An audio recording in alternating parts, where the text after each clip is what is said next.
মানবতার কল্যাণে সর্বোচ্চ অবদান মন্ত্রকে সামনে রেখে ১৯০১ সাল থেকে প্রতি বছর নোবেল পুরস্কার দেওয়া হচ্ছে। শুরুতে পদার্থবিদ্যা, রসায়ন, চিকিৎসাশাস্ত্র, সাহিত্য ও শান্তি এই ৫ ক্ষেত্রে নোবেল পুরস্কার দেওয়া হতো। অর্থনীতির পুরস্কারটি যোগ হয় ১৯৬৯ সালে সুইডেনের বিজ্ঞানী আলফ্রেড নোবেলের নামে এবং তার রেখে যাওয়া অর্থে এই পুরস্কার দেওয়া হয়। আলফ্রেড নোবেল সুইডিশ শিল্পপতি ও ডিনামাইটের উদ্ভাবক ছিলেন। নোবেল পুরস্কার জয়ে সবচেয়ে এগিয়ে থাকা ১০ দেশকে নিয়ে আজকের আয়োজন। যুক্তরাষ্ট্র নোবেল পুরস্কারের ইতিহাসে পশ্চিমা দেশগুলোর আধিপত্য চোখে পড়ার মতো। এর পেছনে বিশ্ববিদ্যালয়, গবেষণার সুযোগ, ভাষাগত আধিপত্য সহ নানা কারণ কাজ করছে।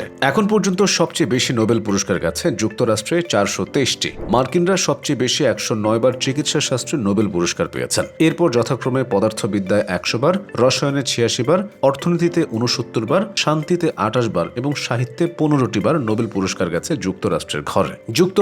যুক্তরাষ্ট্রের পর সবচেয়ে বেশি নোবেল পুরস্কার গেছে যুক্তরাজ্যে ১৪৩টি। চিকিৎসা বিজ্ঞানে অবদানের জন্য যুক্তরাজ্যের নাগরিকেরা সবচেয়ে বেশি ৩৬টি নোবেল পুরস্কার জিতেছেন। এরপরে আছে রসায়ন। যুক্তরাজ্যের হয়ে প্রথম নোবেল পুরস্কার জেতেন বিজ্ঞানী স্যার উইলিয়াম রামসে। এছাড়া পদার্থবিদ্যায় ২৮টি, শান্তিতে ১৪টি, অর্থনীতিতে ১০টি এবং সাহিত্যে ৮টি নোবেল পুরস্কার গেছে যুক্তরাজ্যে। জার্মানি যুক্তরাষ্ট্র ও যুক্তরাজ্যের পর সবচেয়ে বেশি নোবেল পুরস্কার জয়ের তালিকায় ৩ নম্বরে আছে জার্মানি। এখন পর্যন্ত ১১৫টি নোবেল পুরস্কার গেছে দেশটিতে। জার্মানরা সবচেয়ে বেশি ২৯টি নোবেল পুরস্কার জিতেছেন রসায়নে। এরপর যথাক্রমে ২৪টি পদার্থবিদ্যায়, ১৭টি চিকিৎসা শাস্ত্রে, ৮টি সাহিত্যে, শান্তিতে ৫টি ও ১টি অর্থনীতিতে। নোবেলজয়ী জার্মান বিজ্ঞানীদের মধ্যে রয়েছেন জগবিখ্যাত আলবার্ট আইনস্টাইন। ফ্রান্স শিল্প, সাহিত্য ও সংস্কৃতি চর্চার স্বর্গভূমি বলা হয় ফ্রান্সকে। এখন পর্যন্ত ৭৬টি নোবেল পুরস্কার গেছে সেই দেশটিতে। এর মধ্যে সাহিত্যে নোবেল পুরস্কার ১৬টি। ফ্রান্সের সবচেয়ে বেশি নোবেল পুরস্কার গেছে পদার্থবিদ্যা বিভাগ থেকে ১৭টি। এছাড়া রসায়নে ১০টি, চিকিৎসা শাস্ত্রে ১১টি, শান্তিতে ৯টি এবং অর্থনীতিতে ৩টি নোবেল জিতেছেন ফ্রান্সের নাগরিকেরা।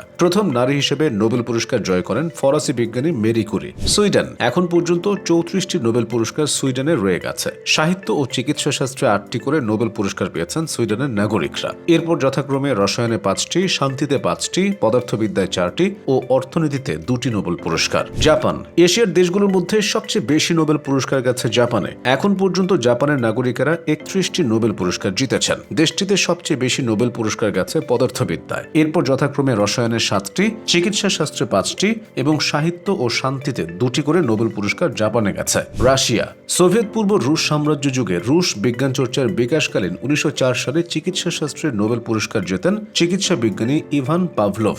এখন পর্যন্ত মোট ৩০টি নোবেল পুরস্কার গেছে রাশিয়া। এর মধ্যে পদার্থবিদ্যায় ১১টি, রসায়নে ৩টি, সাহিত্যে ৬টি, চিকিৎসা শাস্ত্রে ২টি, শান্তিতে ৫টি ও অর্থনীতিতে ৩টি। কানাডা চিকিৎসা বিজ্ঞানের সবচেয়ে কম বয়সী নোবেল বিজয়ী কানাডার ফ্রেডেরিক বান্টিং ইনসুলিন আবিষ্কারের জন্য ১৯২৩ সালে চিকিৎসা শাস্ত্রে যৌথভাবে নোবেল পুরস্কার পান তিনি। তখন তার বয়স ছিল মাত্র ৩২। এখন পর্যন্ত ২৮টি নোবেল গেছে কানাডায়। এর মধ্যে ৭টি পদার্থবিদ্যায়, ৭টি রসায়নে, ২টি সাহিত্যে, ৬টি চিকিৎসা শাস্ত্রে, ২টি শান্তিতে, সাহিত্যে ২টি এবং অর্থনীতিতে ৪টি নোবেল জয় করেছেন কানাডার নাগরিকেরা। সুইজারল্যান্ড ২৭টি নোবেল পুরস্কার নিয়ে সবচেয়ে বেশি নোবেল পুরস্কার জয়ী দেশের তালিকায় ৯ নম্বরে রয়েছে দেশটি। পদার্থবিদ্যায় ৮টি, রসায়নে ৭টি, সাহিত্যে ২টি, চিকিৎসা শাস্ত্রে ৭টি এবং শান্তিতে ৩টি নোবেল পুরস্কার গেছে দেশটিতে। অস্ট্রিয়া ২৫টি নোবেল পুরস্কার নিয়ে সবচেয়ে বেশি নোবেল পুরস্কার জয়ী দেশের তালিকায় ১০ নম্বরে রয়েছে দেশটি। পদার্থবিদ্যায় ৮টি, রসায়নে ৬টি, সাহিত্যে ৩টি, চিকিৎসা শাস্ত্রে ৫টি, শান্তিতে ২টি ও অর্থনীতিতে ১টি নোবেল পুরস্কার রয়েছে অস্ট্রিয়ার।